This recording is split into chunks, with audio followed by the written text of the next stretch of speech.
गांधीनगर में चल रहे डिफेंस एक्सपो में इस बार खासतौर से स्वदेशी कंपनी और स्वदेशी हथियारों की प्रदर्शनी लगाई गई है। तो ऐसे में अब माना जा रहा है कि निकट भविष्य में जो भी भारत को युद्ध लड़ेगा वो अपने स्वदेशी हथियारों से लड़ेगा। आखिरकार कौन से वो स्वदेशी हथियार होंगे जो हमारी भारतीय वायुसेना के पास होंगे, सब पर बातचीत करने के लिए हमारे साथ खुद वायुसेना प्रमुख air chief marshal V R Chaudhari हैं, उनसे बातचीत करेंगे। सर, सबसे पहले तो आपका स्वागत है एबीपी न्यूज़ पर। सर, कौन कौन से ऐसे एयरक्राफ्ट होंगे, प्लेटफॉर्म्स होंगे, क्रिटिकल टेक्नोलॉजी होगी जो भारत के पास अपनी खुद की स्वदेशी होगी, जो कि तेजस और LCH प्रचंड तो हम लोग देख ही चुके हैं। आपने देखा हुआ है तेजस और प्रचंड, जिसके बारे में बात की है। आने वाले सालों में तेजस के नए वर्जन होंगे, LCA Mark II और M का भी शामिल होगा हमारी इन्वेंट्री में। उसके अलावा जो airborne early warning and control system AEWC है, जो DRDO का निर्मित है, वो Mark II वर्जन भी हम यही सोचें कि आने वाले 4-5 सालों में हमारी इन्वेंट्री में आ जाएगा। एयर टू एयर वेपन्स और एयर टू ग्राउंड वेपन्स काफ़ी सारे आज आपने देखे होंगे, जितने स्टॉल्स लगे हुए हैं। ज़्यादातर इंडिजिनस मैन्युफैक्चर्ड जो हैं, DRDO के कुछ हैं, बाकी प्राइवेट इंडस्ट्री के मैन्युफैक्चर्ड हैं। ये सारे हम आने वाले सालों में हमारे इन्वेंट्री में लाएंगे। सर, 114 MRF जो मीडियम रोल फाइटर एयरक्राफ्ट हैं, क्या वो भी मेक इन इंडिया के तहत भारत में ही बनाए जाएंगे?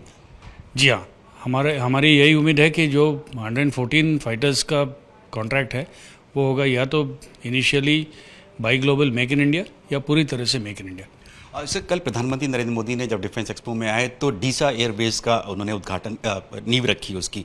सर, किस तरह से ये डीसा एयरबेस हमारी खासतौर से वेस्टर्न जो एयर स्पेस है इसको किस तरह से सिक्योर करने में मदद करेगी? जैसे खुद प्रधानमंत्री ने कहा कि अगर कोई दुस्साहस हुआ तो वहाँ से उसको मुंह तोड़ जवाब दिया जाएगा। आप जानते हैं, ज़्यादातर हमारे जितने एयरफील्ड्स हैं all along northern western borders, उनके बीच में अंतर लगभग 200 किलोमीटर का है। पर इस एरिया में जो 2 एयरफील्ड्स हैं उनके बीच में डिस्टेंस कुछ ज़्यादा ही था। इसीलिए उस गैप को प्लग करने के लिए इस नए एयरफील्ड का होना ज़रूरी है। और इससे हमें यही भी स्कोप मिलता है कि जितने एसेट्स हैं हमारे, वो ज़्यादा से ज़्यादा एयरफील्ड्स में डिस्पर्स हो जाएंगे। सर, एक सवाल और, जो डेफ स्पेस मिशन जो लॉन्च किया गया, क्योंकि वायुसेना खुद एक लीड एजेंसी है स्पेस सिक्योरिटी के लिए, किस तरह से देखते हैं आपकी? क्योंकि खुद आपने कहा था कि हमारे जो सैटेलाइट्स हैं वो हमारी जो सेनाएं हैं उनके लिए पूरा नहीं कर पाते, उनकी पूरी ज़रूरतें पूरा नहीं कर पाते। तो क्या इस डेफ स्पेस मिशन से वो जो ज़रूरत है जिसकी आप लगातार मांग करते रहे वो पूरा हो पाएगा? हम यही उम्मीद करते हैं कि आने वाले सालों में इस मिशन के तहत कम्युनिकेशंस, सर्विलेंस, इन दोनों क्षेत्रों में तो पूरी आत्मनिर्भरता मिले हमें। और आगे आने वाले सालों में फिर बाद में जो स्पेस सिचुएशन अवेयरनेस और बाकी स्पेस यूटिलाइजेशन होगा, उसके with involvement of all the Indian domestic partners industry, we will try to maximise the exploitation of space. धन्यवाद सर, हमसे बातचीत करने के लिए, और ऑल द बेस्ट आपको और वायुसेना को।